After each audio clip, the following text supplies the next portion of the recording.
গঙ্গানুবাদ করেছে বন্যা।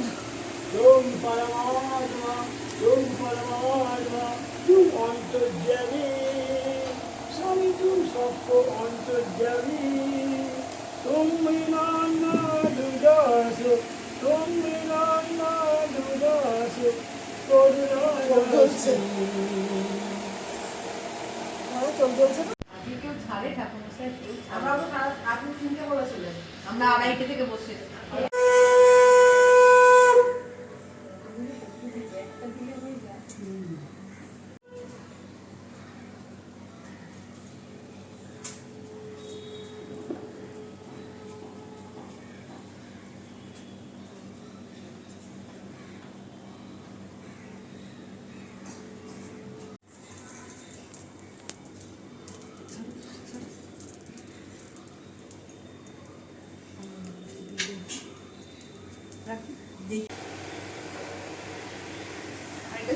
খালি ঝুড়িটা খালি ঝুড়িটা সামনে রেখে দিই যে খালি ঝুড়ি ওখানে কি বেলপাতা আছে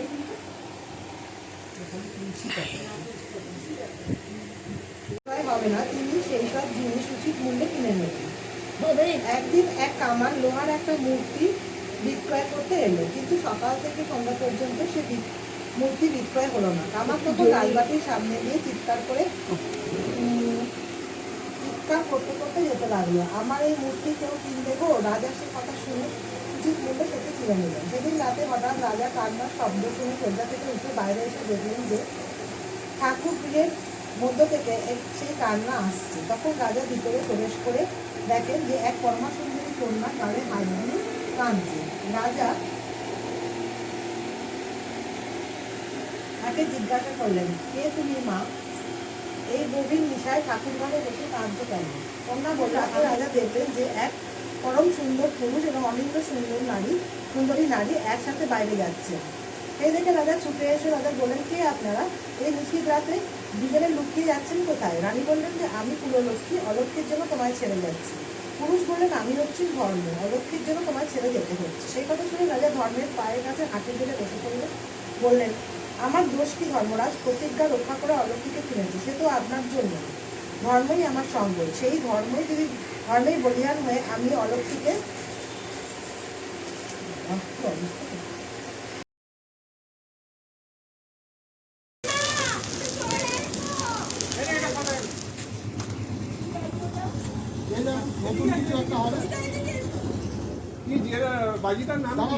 পিকক কি বললো বাটারফ্লাই নাকি?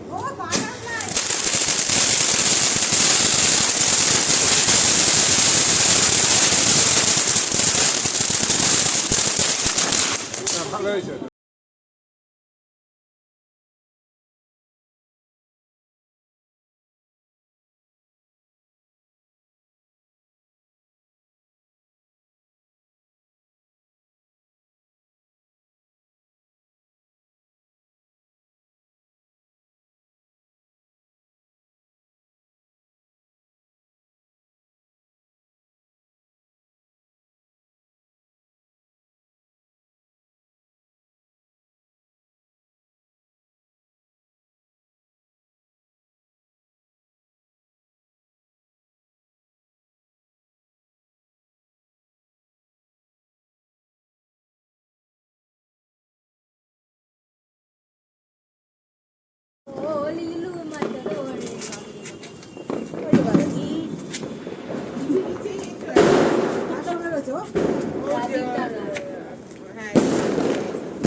ধরো ধরো ধরো ধরো ধরো ধরো ধরো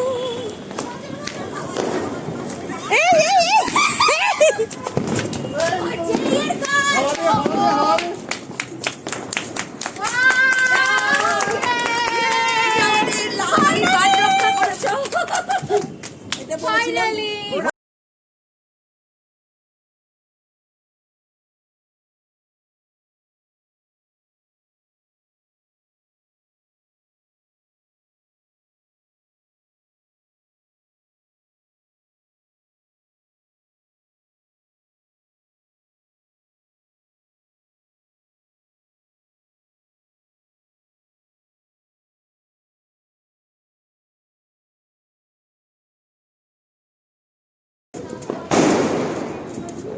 হয়েছে